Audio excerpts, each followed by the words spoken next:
Alright, we talked about how this thing got made. Let's see how it got everything else unmade. Today we're going to dive into Tomcat Part 2 Electric Boogaloo, which is an apt description because, as we're about to find out, the F-14 has a habit of playing its enemies like a musical instrument, because they're about to sing for mercy.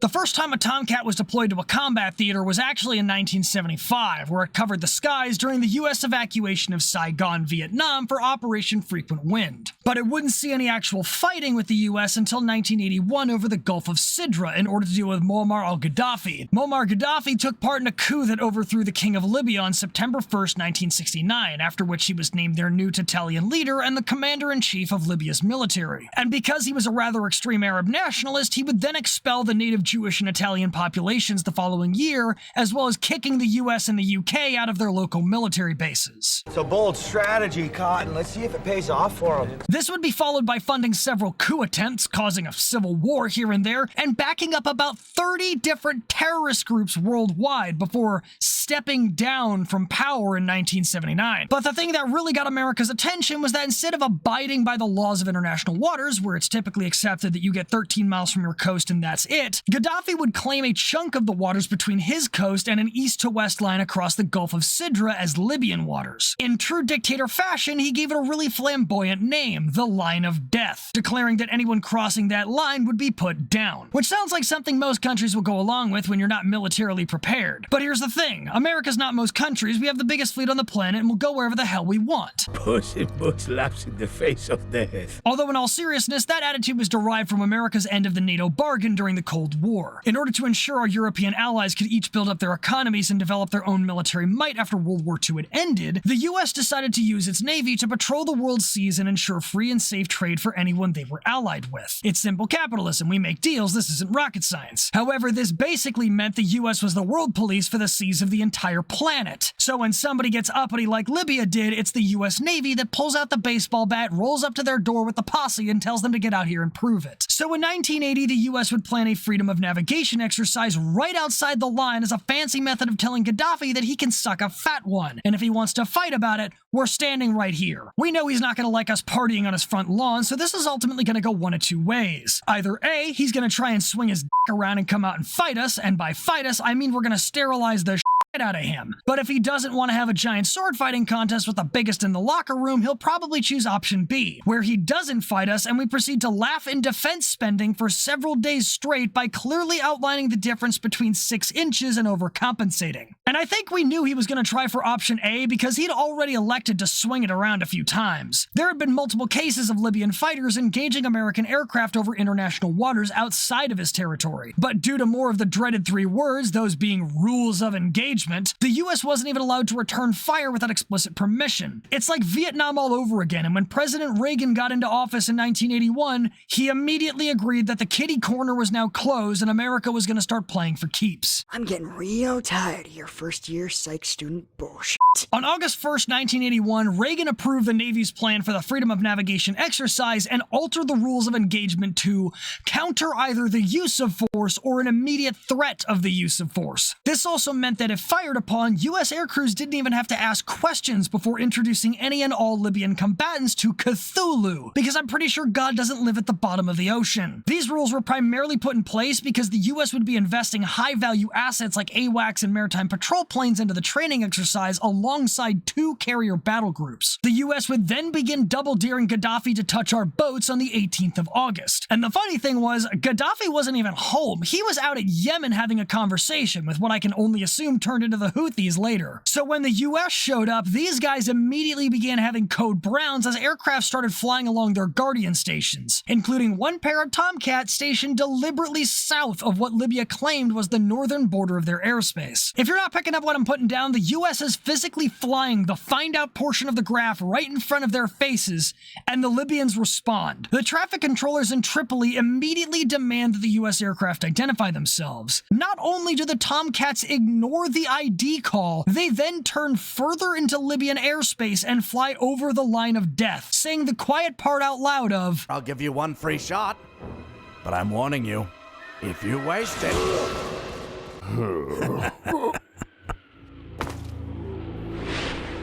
You're gonna regret it. The Libyan Air Force would scramble no fewer than 70 Soviet and French-built airplanes to intercept the American stations. And despite their best efforts to bring the American planes into their firing envelopes, they never got the chance. See, the difference between a $500 million defense budget and a $158 billion defense budget is the ability to use highly trained fighter pilots, electronic warfare planes, AWACS, and maritime patrols to coerce the enemy into unfavorable fighting positions across the board, basically setting up all their planes so the enemy wouldn't have a snowball's chance in hell of getting off a shot before their scheduled meeting with the old gods. It was stated that half the time the Navy pilots would intercept the Libyan planes, they would just leave one guy in trail to make sure they wouldn't do anything funny, and the Libyans would just let the other US pilots slide up next to them. The Navy pilots would then proceed to be what I can only assume was the inspiration for the opening scene of Top Gun, and look over the enemy planes, take pictures, and of course, maintain international relations. You know, giving him the bird. However, it wasn't all fun and games. Some enemy aircraft did manage to penetrate the exercise zone, and a few people would get into a fight because of it. One Tomcat pilot of VF-84 would later go on to say that it was mostly fun and games. Well, mostly. Let's just say that ever since then, I know exactly what a Mirage F-1 looks like from a distance of 600 to 800 feet as it pulls lead for guns. And the next day of the exercise, two Tomcat pilots would end up directly engaging two Libyan Su-22 fitter strike fighters after they engaged the F-14s directly with an ATOL missile. But while the Tomcat pilots might have been crazy, they weren't about to be impolite, so when the fitters gave them the message of,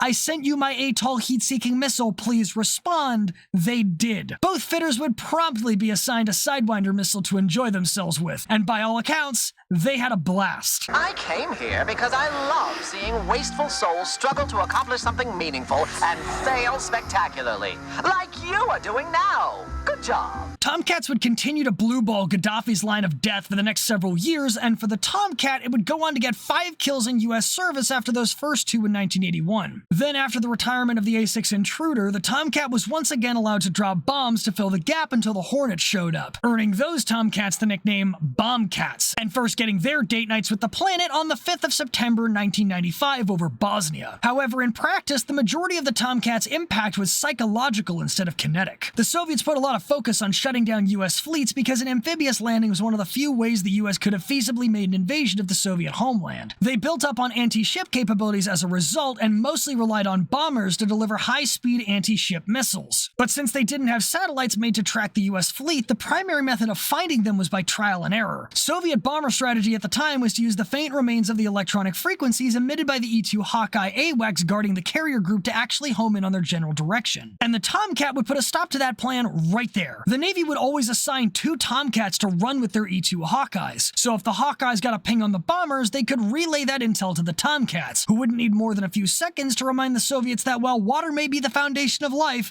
it will also be the foundation of their deaths.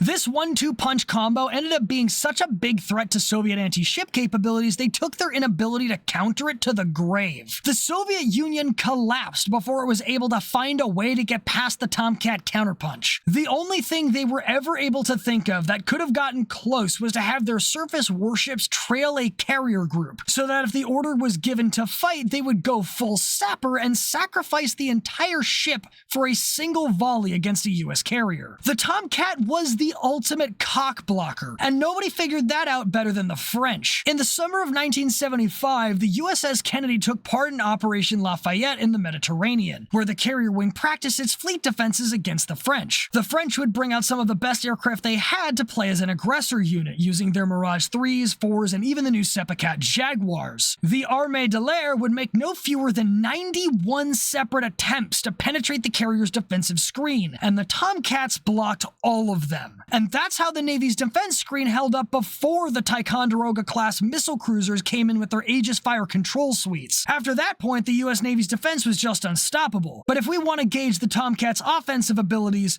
then the best place for us to look is probably going to be Iran.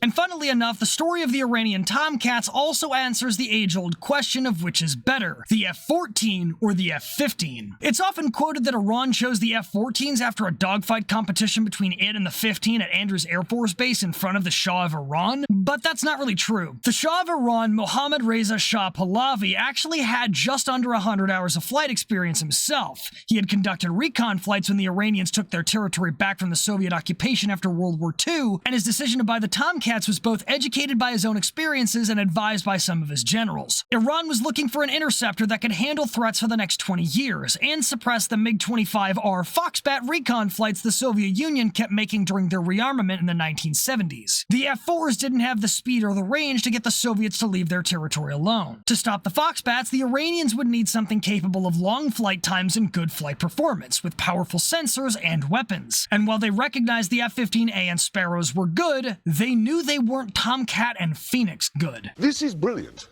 But I like this. But the other big deal was the Iranians needed something that could provide aerial radar coverage. Their ground-based radar stations built on mountain peaks couldn't avoid ground clutter reflections, or cover nearly as much area as an aerial platform. The Americans supplied ground radars they had to the south also didn't work 10 out of 12 months of the year, and like complete trash for the other 2. With those white-domed mountaintop ground towers visible for up to 15 miles away, basically giving them a giant kick-me sign in a fight, a flying radar station was basically the only real answer to the problem, and that's pretty much what the Tomcat is. So when the Tomcat began to experience its cost overruns and development problems, Grumman began to look into other options for project funding, and by October of 1971, they reached out to Iran. They would share secret information on the aircraft with General Hassan Tufanian the following March, who served as a direct advisor to the Shah and quickly got him interested. The Iranians would also take note of the fact that while the radar and missiles were better than those of the F-15, they were also easier to operate, and thus didn't require a lot of time and training to figure the system out. It's not rocket science. Overall, the Tomcat would also eat the Eagle alive in a dogfight too. The Tomcat specifically held an advantage at low altitudes at low or supersonic speeds, implying that at transonic speeds or higher altitudes, the Eagle had more of an edge. And if you really wanted to, you could easily throw the Tomcat all over the sky. After just 100 hours of practice, the first Iranian Tomcat pilot, Major Ali, was able to pitch up 75 degrees of angle of attack in just over a second before completing a turn to use his guns or his sidewinders. He was so confident in the Tomcat's agility that he suspected only an F-18 or an F-22 would be able to give it a fight at all. But again, the agility wasn't the deciding factor. As one Iranian officer later put it, quote, "We were searching not only for a fighter superior in maneuverability and weaponry, but also for a highly flexible area defense interceptor. We wanted a complete system, including superior sensors, effective long-range weapons, and man-machine interface that would need little or no outside support. We simply couldn't ignore the F-14. Its performance during the war with Iraq confirmed our decision beyond any doubt." The Iranians had felt the point of the F-15 was to fly in a space that you could support with off-board systems, whereas the F-14 was designed to handle anything that got within its reach regardless of how contested the airspace was. The Tomcat was made to both start and end the fight, and that's what they wanted. Call an ambulance!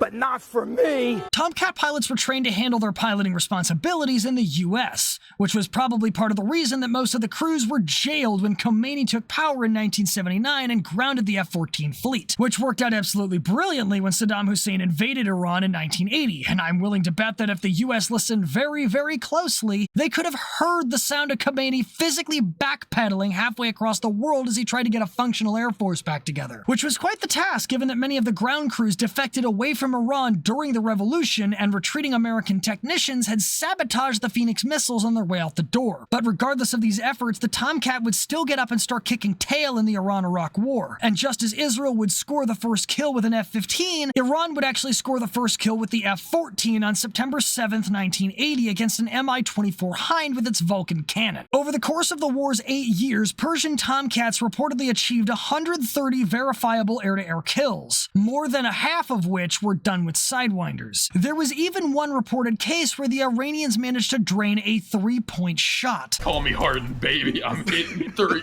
And that report goes something like this. On January 7th, 1981, 2 F-14s were on a combat air patrol and got a warning from ground intercept about a 4-ship flight of MiG-23s approaching in close formation. The lead F-14, flown by pilot Asadullah Adeli and Rio Mohammed Masbo, fired one Phoenix missile, whose 125-pound blast fragmentation warhead supposedly took out 3 of the MiGs, with the 4th being damaged and smoking on its retreat back north. The wreckage of the 3 was discovered on the ground near the battle site the next day, which seems like a really cool accomplishment. I mean, the Phoenix was made from a missile meant to put you in the forever box in bulk. Now it's actually doing it. However, this story is reported kind of inconsistently. The 2 different accounts don't share the detail that ground intercept spotted the MiGs, and pilot accounts claim the event occurred at 9:30 at night. The pilot account suggests they didn't know there were 3 enemies until wreckage were identified the next day, indicating 3 kills, but then the Rio claims to know there were 3 contacts on the radar dashboard, although at that distance it's impossible to say if the radar could even pick out 3 separate contacts. This also assumes that 4 Iraqi MiG-23s had the absolute balls or sheer stupidity to fly wingtip to wingtip at 9:30 at night in January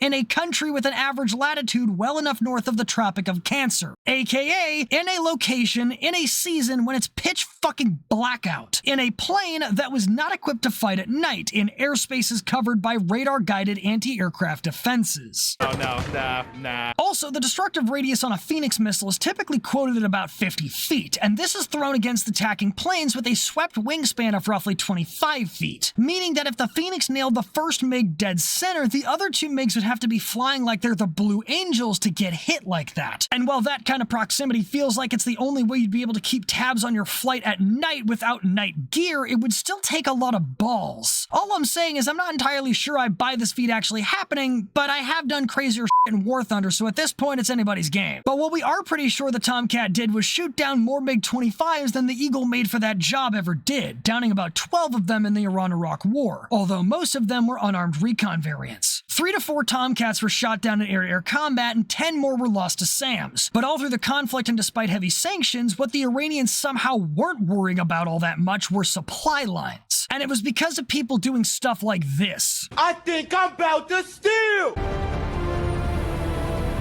Okay, they wouldn't strategically transfer a whole Tomcat to an alternate location, but smugglers and arms dealers would keep finding new sources of Tomcat parts and getting those to Iran instead. The first of these actually came from independent Israeli arms dealers who flipped parts from the US to Iran, even though Iran hated Israel. However, after Iran started backing their proxies like Hezbollah, who started shooting rockets into Israel, that channel closed off pretty quick. Then they got those parts from, and you'll never guess this, us.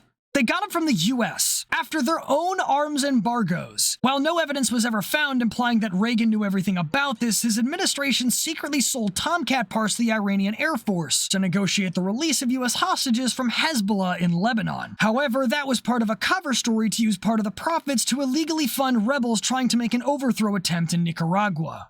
So let's say I'm not saying I like it, I'm just saying it happened. After that got shut down, the Iranians would turn to something that at this point just seems like the government wasn't even trying.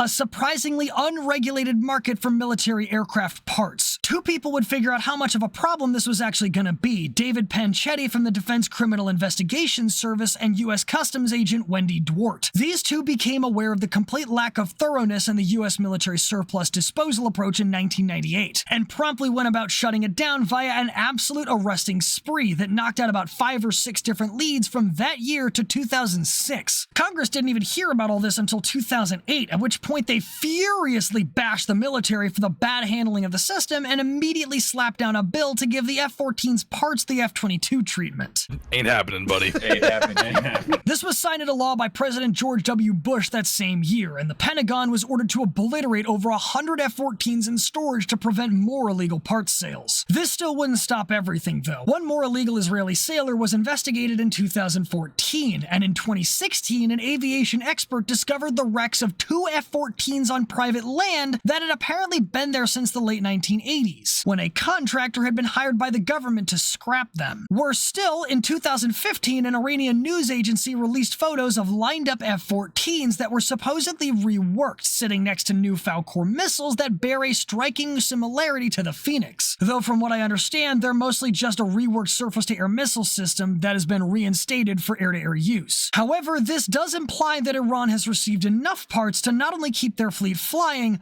but also develop their infrastructure enough to both reverse engineer American parts and maintain at least part of their fleet. And it's very likely there are still parts smugglers existing in the US today. So in summation, if you ever see a Tomcat out in the wild and not on display, you'd better call the FBI. That cat is definitely not supposed to be there, and it's probably feeding one of the most terrifying machines known to man, one I wouldn't wish fighting on anybody. Thank you for watching. We got merch and other links in the description, and if you like what you saw, please consider checking out some of my other videos. You might like what you find. Until next time, dismissed.